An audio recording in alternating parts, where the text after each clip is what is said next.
இன்னைக்கு social media முழுவதுமே பரபரப்பாக பேசப்பட்ட ஒரு விஷயம் என்னன்னு பார்த்தீங்கன்னா, டாக்டர் ஷர்மிகாவோட விவாகரத்து பற்றி தான். டாக்டர் ஷர்மிகாவை பற்றி தெரியாதவங்க சோஷியல் மீடியாவில் யாருமே இருக்க மாட்டாங்க. ஏன்னா சிரிச்ச முகத்தோட ஹெல்த் டிப்ஸ் கொடுத்து மக்கள் மத்தியில் ரொம்பவுமே பிரபலமானவங்க.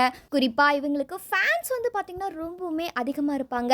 இந்த நிலையில் டாக்டர் ஷர்மிகா பார்த்தீங்கன்னா இப்போ ரீசெண்டாக ஒரு நேர்காணலில் ஸ்பீச் கொடுத்துருக்காங்க. அந்த ஸ்பீச்சில் அவங்களோட திருமண வாழ்க்கை குறித்து ரொம்பவுமே ஓப்பனாக பேசியிருக்காங்க. அதாவது டாக்டர் ஷர்மிகா மற்றும் அவங்களோட கணவரான தருண் 2 பேருமே காதல் திருமணம் தான் செஞ்சுக்கிட்டாங்க. 2 பேருமே கிட்டத்தட்ட 1 இயர் வரைக்குமே காதலிச்சிருக்காங்க. இதுல தருண் தான் ஷர்மிகா கிட்ட முதலா ப்ரொபோஸ் பண்ணியிருக்காங்க.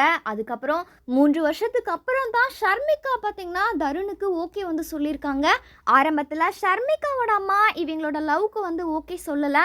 அதுக்கப்புறம் தருணோட கேரக்டர்ஸ்லாம் பார்த்ததுக்கு அப்புறம் தான் அவங்க அம்மா இந்த மேரேஜுக்கே சம்மதமும் கொடுத்துருந்தாங்க. இதனால இவங்களோட மேரேஜ் பார்த்தீங்கன்னா 2021ஆம் ஆண்டு தான் நடந்து முடிஞ்சது. மேரேஜ்க்கு அப்புறமும் கூட 2 பேரும் ஹாப்பியாக தான் வாழ்ந்து வந்திருக்காங்க. இந்த நிலையில டாக்டர் ஷர்மிகா இப்போ ரீசெண்டாக ஒரு நேர்காணலில் ஸ்பீச் கொடுத்துருக்காங்க. அந்த வீடியோவில் அவங்களோட திருமண வாழ்க்கை மற்றும் உறவு குறித்த ஒரு சில கருத்துக்களையுமே ஷேர் பண்ணியிருக்காங்க. அதாவது உறவுகள் மேலே நம்பிக்கை போயிடுச்சு அப்படின்னு சொல்லிட்டு ரொம்பவுமே எமோஷ்னலாக பேசியிருக்காங்க. குறிப்பாக கணவன் மனைவி சேர்ந்து தான் சுற்ற வேண்டும் அப்படின்ற அவசியம் இல்லை அப்படின்னும் அந்த வீடியோவில் பேசியிருக்காங்க.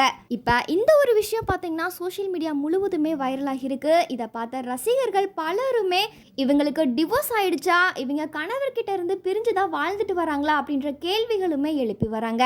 டாக்டர் ஷர்மிகா அவங்களோட தனிப்பட்ட வாழ்க்கை குறித்து ஒரு சில கசப்பான அனுபவங்களை வெளிப்படையாக பேசியிருக்காங்க. ஆனால் அவங்களோட விவாகரத்து குறித்து இப்போ வரைக்கும் உறுதிப்பட்ட செய்திகள் வெளியாகலை.